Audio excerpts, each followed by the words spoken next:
રાજ્યના એસટીના કર્મચારીઓની 5મીથી હડતાલ। 7મા પગાર પંચ મુદ્દે ઉગામ્યું આંદોલનનું શસ્ત્ર। થંભી જશે 8000 એસટી બસોના પૈડા। જો તમે 5મી ફેબ્રુઆરીએ એસટી બસ દ્વારા બહારગામ જવાનું પ્લાનિંગ કરતા હો તો તમારો કાર્યક્રમ બદલવો પડી શકે છે, કારણ કે એવું બની શકે કે 5મી ફેબ્રુઆરીએ રાજ્યની તમામ એસટી બસો ન દોડે, કારણ કે 7મા પગાર પંચની માંગ સાથે એસટીના કર્મચારીઓએ ઉચ્ચારી છે હડતાલની ચીમકી। 5મી ફેબ્રુઆરીએ એસટી નિગમના 45000 કર્મચારીઓએ હડતાલ પર ઉતરવાની જાહેરાત કરી છે। વાત એમ છે કે 7મા પગાર પંચનો અમલ કરવા માટે એસટીના કર્મચારીઓ લાંબા સમયથી સરકાર પાસે માંગ કરી રહ્યા છે।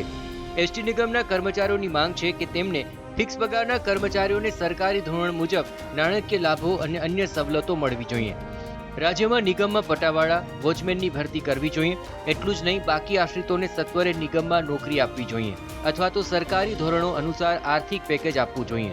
બદલીનો પરિપત્ર નંબર 2077 રદ કરવો, ખાનગી વાહનો ભાડે લેવાની નીતિ બંધ કરવાની માંગ પણ એસટી નિગમના કર્મીઓ કરી રહ્યા છે। કર્મચારીઓનું માનીએ તો વાહન વ્યવહાર મંત્રાલય અને નિગમના અધિકારીઓ દ્વારા સરકારને વારંવારની રજૂઆત છતાં તેમની માંગણીઓનો કોઈ ઉકેલ આવ્યો નથી, જેને લઈને એસટી કર્મચારીઓના ત્રણેય યુનિયનોએ હાથ મિલાવી સરકાર સામે બાયો ચઢાવી છે। હવે સરકાર 7મા પગાર પંચનો અમલ નહીં કરે તો આગામી 5મી ફેબ્રુઆરીથી એસટી બસો નહીં દોડે।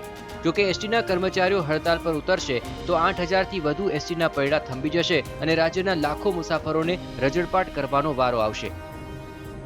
અને સરકાર વારંવાર અમને એવી કહેતી હતી કે તમારી આ પ્રોસિજર પૂરી થશે એટલે અમે તાત્કાલિક એસટીના કર્મચારીઓને 7મો પગાર પંચ આપી દઈશું, પરંતુ આ કહેવા છતાં આજે લગભગ 2-1 મહિના જેવો સમય થયો, સરકારની અંદર અમારી આ રજૂઆત પડેલી છે પણ એને કોઈ ધ્યાને લેવામાં નથી આવતું।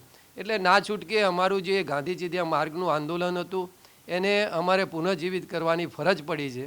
TV9 ગુજરાતીની YouTube ચેનલને સબસ્ક્રાઇબ કરો અને બેલ બટન જરૂરથી દબાવો, જેથી દરેક વિડીયોના નોટિફિકેશન તમને મળતા રહે। બીજી તરફ એસટી નિગમના અધિકારીઓનો દાવો છે કે કર્મચારીઓની જે માંગણી છે તેના પ્રત્યે નિગમ હકારાત્મક કાર્યવાહી કરી રહી છે। મોટાભાગની માંગણીઓ નિગમ દ્વારા પૂરી કરવાના પ્રયત્નો થઈ રહ્યા છે, સાથે જ કર્મચારીઓને હડતાલ પર ન ઉતરવાની અપીલ કરી છે। હવે જોવું રહ્યું કે એસટી કર્મચારીઓની માંગણીઓ સરકાર માને છે કે પછી 5મીએ હડતાલની જે ચીમકી આપી છે તે પ્રમાણે એસટીના પૈડા થંભી જશે। યુનુસ ગાઝી, TV9 અમદાવાદ। TV9 ગુજરાતીની YouTube ચેનલને સબસ્ક્રાઇબ કરો અને બેલ બટન જરૂરથી દબાવો, જેથી દરેક વિડીયોના નોટિફિકેશન તમને મળતા રહે।